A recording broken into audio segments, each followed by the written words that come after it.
Did you know that there is a capital city that was built for millions of people but remains practically empty?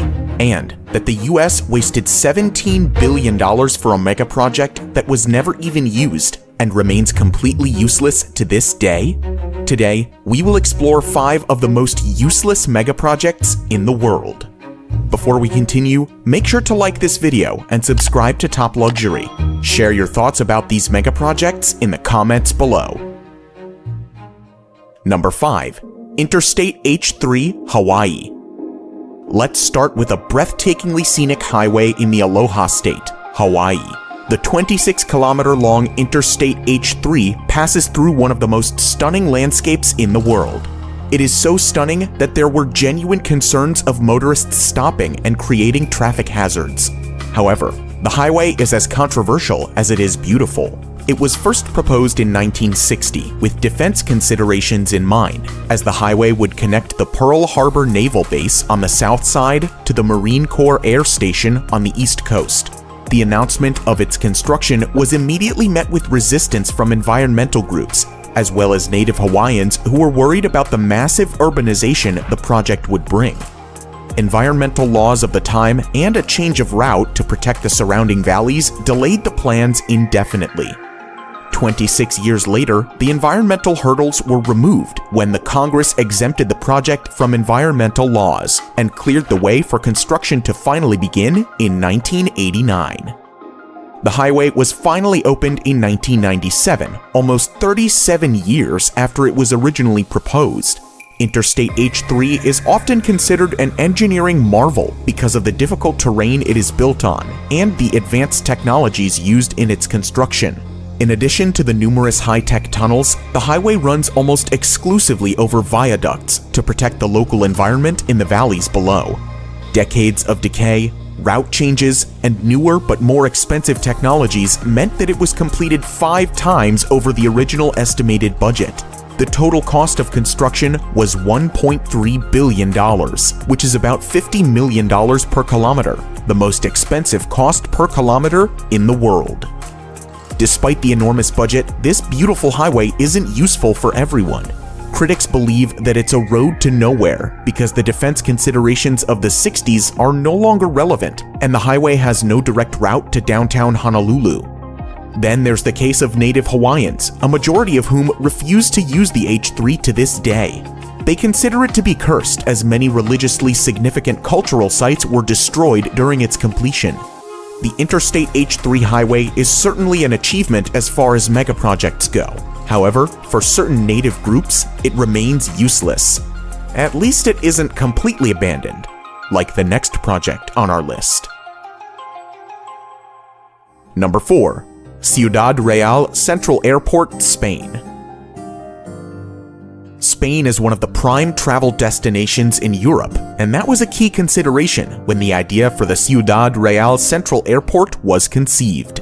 It was tipped to be the go-to destination for holiday travelers within Spain, as well as international visitors. The vision for this new airport was to make it an alternative to the already heavily overcrowded main airport in Madrid. The new airport had one of the top 5 longest runways in Europe and could serve 2 million passengers a year. That's a relatively low number compared to Madrid's 70 million passenger capacity. However, expansion plans were already in motion to boost the capacity up to 10 million annually. So, when it finally became operational in 2009, the $1.3 billion expense might have seemed justified. However, all these plans came to a grinding halt in 2012 when the company behind the project filed for bankruptcy. The problems began with the location of the project. While it was called the Central Airport, it wasn't central in any way, as it was located 200 kilometers away from Madrid. This compounded problems as most of the passengers avoided traveling for hours to get to the remote location, and most big airlines preferred to carry out flight operations from the capital. So, within the first year of opening, the newly built airport was reduced to a single small-time airline.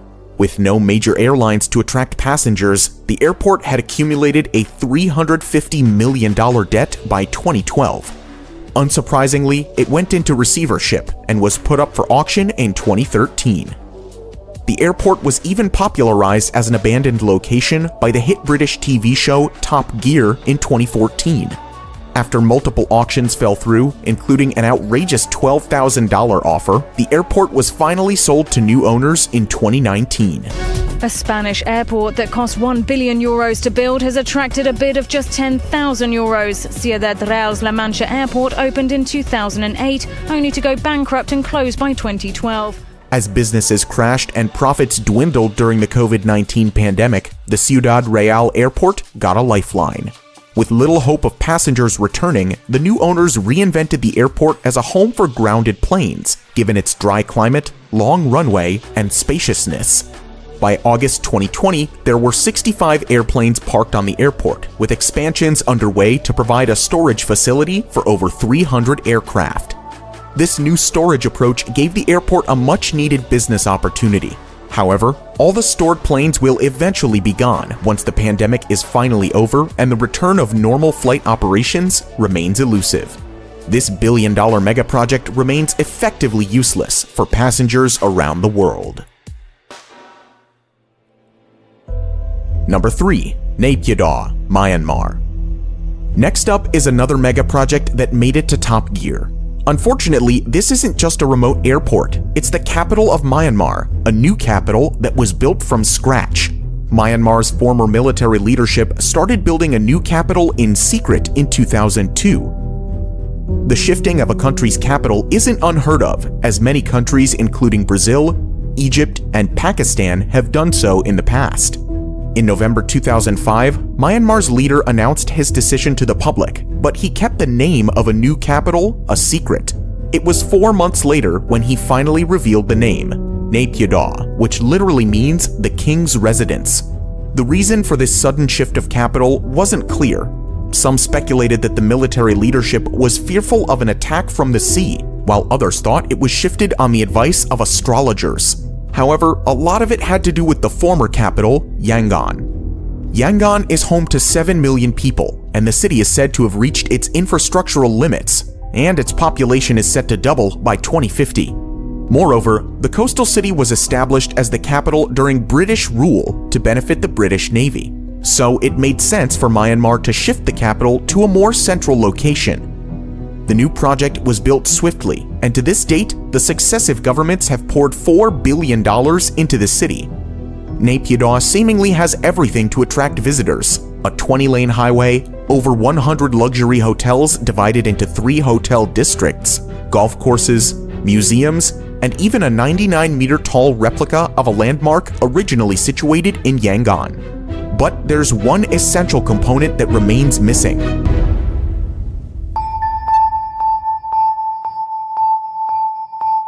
the population. The new capital is home to less than 1 million residents, most of which reside in the suburbs that were present even before the city became the capital. But why does no one want to live there? A lingering gap in health facilities, lack of quality educational institutes, and economic opportunities mean that most of the population is reluctant to make the city a permanent home. So, the city often paints the picture of a deserted place and is often referred to as a ghost town. The incredible 20-lane highway is practically empty. Traffic congestion is unheard of, and at times, a single automobile is caught drifting along the tremendous road.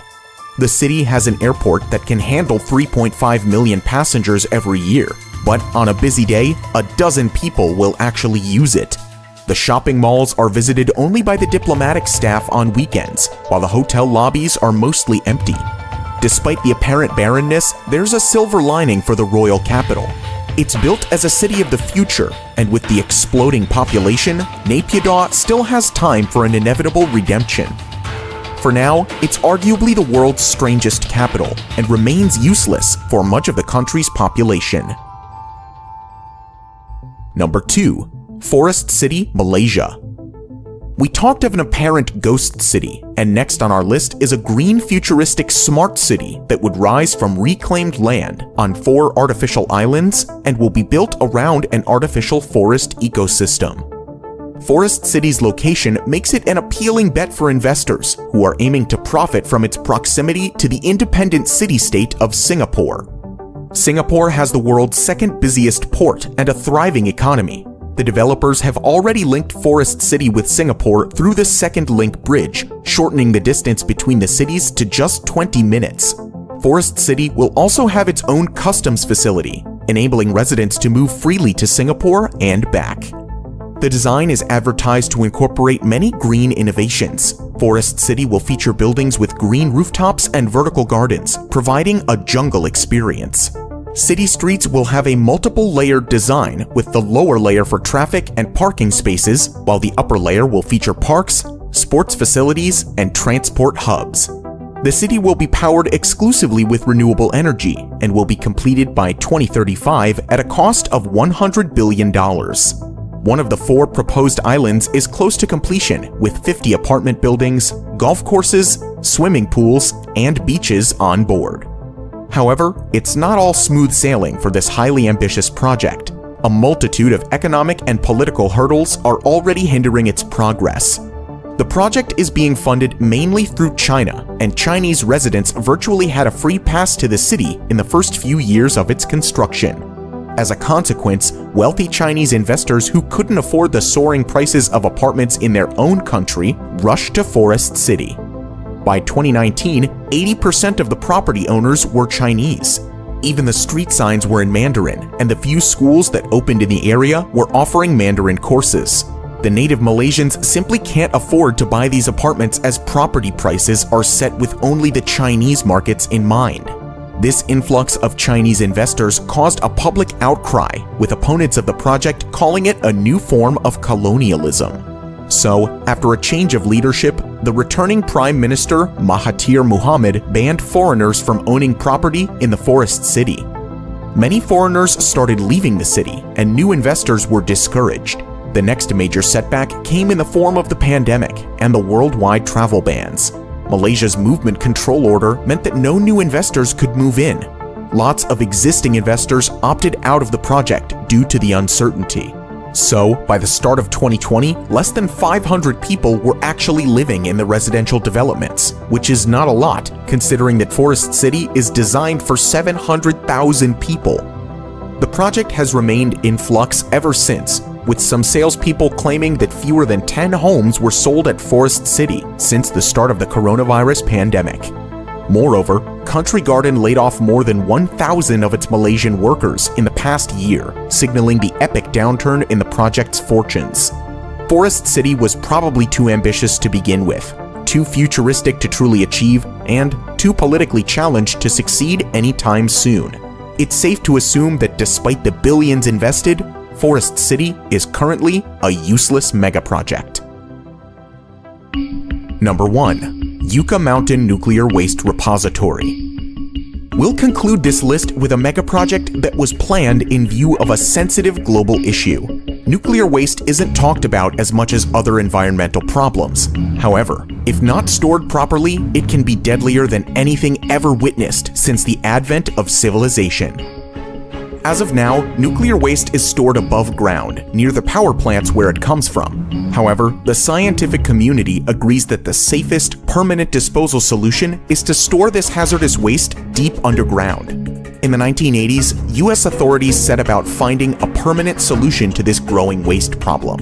In 1987, Yucca Mountain in Nevada was identified as the best available option. It was close to the USA's most used nuclear testing site and was away from any population centers.